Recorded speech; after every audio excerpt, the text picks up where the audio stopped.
എല്ലാ കൂട്ടുകാർക്കും P2 ഹദീസിൻ്റെ മറ്റൊരു അധ്യായത്തിലേക്ക് ഹൃദ്യമായ സ്വാഗതം. ഇന്ന് നമ്മൾ പഠിക്കുന്നത് സ്വലാത്തുൽ ഇസ്തിസ്ഖാ ആണ്, മഴയെ തേടുന്ന നിസ്കാരം. അൽ ഇസ്തിസ്ഖാ എന്ന് പറഞ്ഞ എന്താ? ത്വലബു സിഖായത്തുള്ള, അള്ളാഹുവിൽ നിന്ന് മഴയെ തേടുക.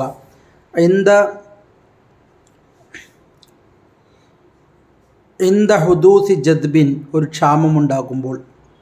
ഇനി വിശുദ്ധ പ്രവാചകൻ എങ്ങനെയാണ് സ്വലാത്തുൽ ഇസ്തിസ്ഖായിന് പുറപ്പെട്ടത് എന്നാണ്. ഖറജ നബി സല്ലല്ലാഹു അലൈഹി വസല്ലം, വിശുദ്ധ പ്രവാചകൻ പുറപ്പെട്ടത് മുത്തബദ്ദിലായിട്ടാണ്. എന്താ മുത്തബദ്ദിൽ എന്ന് പറഞ്ഞാൽ?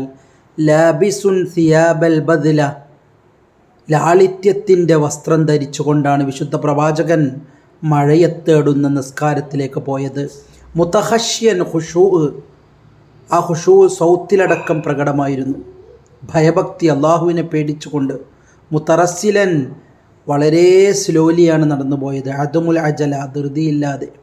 മുതലദ്യൻ, തദല്ലുടോടുകൂടി, വളരെ താഴ്മയോടുകൂടിയാണ് വിശുദ്ധ പ്രവാചകൻ പുറപ്പെട്ടത്. ഇനി ഇസ്തിസ്ഖായിൻ്റെ ദുആ എന്താണെന്നാണ്. അല്ലാഹുമ്മ ജല്ലിൽന സഹാബൻ കസീഫൻ ഖസീഫൻ ദലൂഖൻ ലഹൂഖൻ തുംതിർനാ മിൻഹു റദാദൻ ഖിത്ഖിതൻ സജ്ലൻ യാ ദൽ ജലാലി വൽ ഇക്റാം.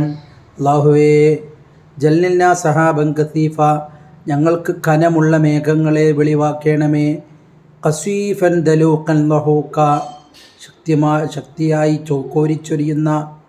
തുംതിർന മിൻഹു റദാദൻ ഖിത്ഖിതൻ സജ്ലൻ യാ ദൽ ജലാലി വൽ ഇക്റാം, വളരെ ശക്തമായ ഇടിപൊട്ടുന്നൊരു മഴ നൽകണമേ. ഇതിൽ ഖസീഫ് എന്ന് പറഞ്ഞാൽ റഅദുഹു ഷദീദു സൗത്ത്, നല്ല ഇടിയുള്ള മഴ. ദലൂഖ് എന്ന് പറഞ്ഞാൽ ഷദീദു ദഫ്അ, ശക്തമായി കോരിച്ചൊരിയുന്ന മഴ. സജ്ലൻ എന്ന് പറഞ്ഞാൽ കോരിച്ചൊരിയാതാണ്. ഖിത്ഖിതൻ, മഞ്ഞ നിറത്തിലുള്ള മഴ. റദാദൻ മാഖാന മത്രുഹു ദൂന ത്വഷ് എന്നാണ് അതിൻ്റെ അർത്ഥം.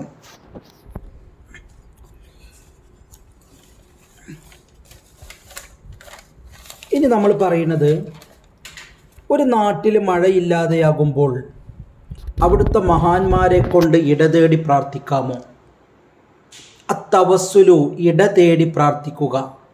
ഒരു മീഡിയേറ്ററെ ഉപയോഗിച്ച് അള്ളാഹുവിനോട് പ്രാർത്ഥിക്കുക. അങ്ങനെ പറ്റുമോ? ഉമർ റളിയല്ലാഹുവിൻ്റെ കാലത്ത് ഒരു ക്ഷാമം ഉണ്ടാവുകയാണ്. അപ്പോൾ ഇവർ പ്രവാചകൻ്റെ എളാപ്പയ ഇബ്നു അബ്ബാസ് റളിയല്ലാഹുവിനോട് തവസ്സുലാക്കി പ്രാർത്ഥിച്ചു. അങ്ങനെ മഴ പെയ്തു. അപ്പോൾ ഇങ്ങനെ ഒരു വ്യക്തിയെ തവസ്സുലാക്കൽ അലൗഡാണ് എന്നാണ് നമുക്ക് ഈ ഹദീസിൽ നിന്ന് മനസ്സിലാവുക. അസ്വാബ ഖഹ്തുൻ, ഒരു ക്ഷാമമുണ്ടാകുന്നു. ഫീ സമനി ഉമർ റളിയല്ലാഹുവിൻ്റെ കാലത്തൊരു ക്ഷാമമുണ്ടാകുന്നു. ഫതവസ്സലൂ, സ്വഹാബികൾ തവസ്സുലാക്കിയിട്ടുണ്ട്. ബിഅമ്മിൻ നബി അബ്ബാസ് റളിയല്ലാഹു അൻഹു, വല്ലാഹുമ്മ ഇന്നാ കുന്നാ നതവസ്സലു ബിനബിയിക ഫസ്ഖിനാ എന്നൊക്കെയാണ് ഹദീസ് തുടങ്ങുന്നത്. പ്രവാചകനുള്ള കാലത്ത് പ്രവാചകനോടായിരുന്നു അവർ തവസ്സുൽ ചെയ്തത്. പ്രവാചകൻ്റെ കാലശേഷം നബിയുടെ എളാപ്പ ജീവിച്ചിരിക്കുമ്പോൾ എളാപ്പയോട് തവസ്സുലാക്കിയ ഒരു ചരിത്രം നമുക്ക് കാണാൻ കഴിയും.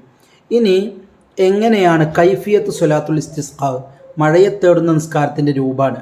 ഒന്ന്, അൽ ഖുതുബത്തു ഖബലൽ സ്വലാത്ത്, നിസ്കരിക്കണതിന് മുമ്പ് ഖുതുബ ഓതണം. കാരണം എന്താ? ലിഅന്ന നബിയ, വിശുദ്ധ പ്രവാചകൻ ഖഅദൽ മിംബരി, മിംബറിൽ കയറിയിരുന്നു. ഫക്കബ്ബറ, അങ്ങനെ തക്ബീർ കെട്ടി. വഹമിദല്ലാഹ്, അല്ലാഹുവിനെ സ്തുതിച്ചു. വദഅ, അങ്ങോട്ട് നീണ്ട ദുആ പ്രവാചകൻ തുറന്നിട്ടുണ്ട്. ആ ദുആയിലും കാണാം, അല്ലാഹുമ്മ അൻതല്ലാഹ്, അല്ലാഹുവേ, അൻസിലിൽ ഗൈസ, നീ മഴ വർഷിപ്പിക്കണമേ. സുമ്മ ഹാവല ഇലന്നാസി, പിന്നെ ജനങ്ങളെ തൊട്ട് തിരിഞ്ഞു കളഞ്ഞു. ലഹ്റഹു എന്ന് പറഞ്ഞാൽ പ്രവാചകൻ ആദ്യം ജനങ്ങളോട് അഭിസംബോധന ചെയ്ത് നിന്നിട്ട് പിന്നെ നേരെ ഉൾട്ടയായി പ്രവാചകൻ പുറംതിരിഞ്ഞിരുന്നു. കലപരിതാവ്, പ്രവാചകൻ്റെ ആ തലപ്പാവ് എന്ത് ചെയ്തു? ഇങ്ങോട്ട് പിന്നെ ഉൾട്ട ഇതായി, നേരെ ഓപ്പോസിറ്റാക്കി മറിച്ചു. എന്നാൽ ഈ ക്ഷാമം ഇല്ലാതെയാകട്ടെ എന്നുള്ളൊരു സിഗ്നലാണത്. വറഫ ബസറഹു, അങ്ങനെ വറഫ യദഹു, പ്രവാചകൻ്റെ കൈകൾ ഉയർത്തുകയാണ്. സുമ്മ നസല, പിന്നെ ഈ മിമ്പറിൽ നിന്ന് ഇറങ്ങിയിട്ട് സ്വല്ലാ റക്അത്തൈൻ, അപ്പോൾ ആദ്യം ഖുതുബ ഓതിയിട്ട് പിന്നെ 2 റക്അത്ത് നിസ്കരിക്കുകയാണ് ചെയ്തത്.